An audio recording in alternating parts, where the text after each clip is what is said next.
For CMUEagles.com, we're here with pitcher shortstop Mike Deletto and head coach Nate Breland. Let's talk about Game 1 first.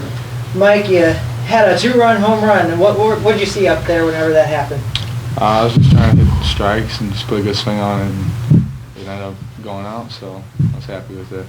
On top of that, you pitched 6 innings of 2-run baseball, and that was backed up by quite an offensive performance by your team. What can you say about your guys and how well they did, how well they hit in Game 1? We're an offensive team.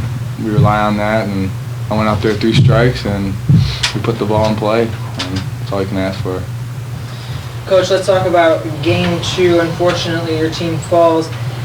11 walks for your guys. They were on base plenty of times. What happened there offensively? Well, I think offensively, sometimes we find ourselves much like at Baker, waiting too long to make adjustments. And, the lefty was soft away. And, for the first couple innings, we were trying to do too much with it. And then when we started to make the adjustment, we weren't getting the timely hitting we needed. And by that point, we had dug ourselves in such a big hole.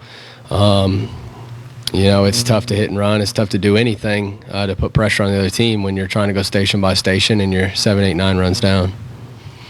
You had 3 errors across 2 games. That first one was a perfect game fielding-wise for your team. And you talked to me earlier this week about that was something that your team needed to improve on. Would you say they did that today? Yeah, we played really clean baseball in Game 1, but it's easy to do that when your pitcher's on the bump and he's he's throwing strikes and filling up the zone, and there's not a lot of runners on base. And in Game 2, 11 walks, 2 hit by pitches, 10, 12 hits or whatever it ended up being. You're looking at 25, 28 guys on base all the time. It puts pressure on defense and it puts you out of position, and sucks you in, sucks you back, infield in, infield back. And, those type of situations, when we have run into defensive issues, it's been when we've had a lot of runners on base and, we've had to shift outfielders around and do things like that. So I think both of them work hand in hand together.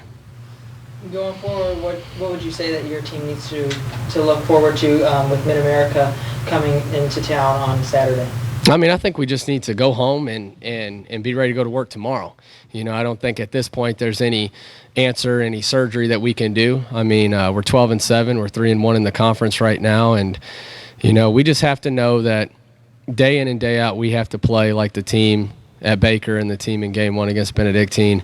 And, no team's going to let up. No team's going to not show up and play every day. And I think that's what, this new ball club of mine's going to figure out, and we figured out the hard way tonight is, nobody in this conference is going to lay down. And I thought Doc did a great job with his team in between games, and they came out firing and took advantage of, a lot of free passes and mistakes. Central Methodist splits today against Benedictine. 10-2 in the first game was the winner, and then they fall 10-3. Thanks, guys. We appreciate it. Thank you.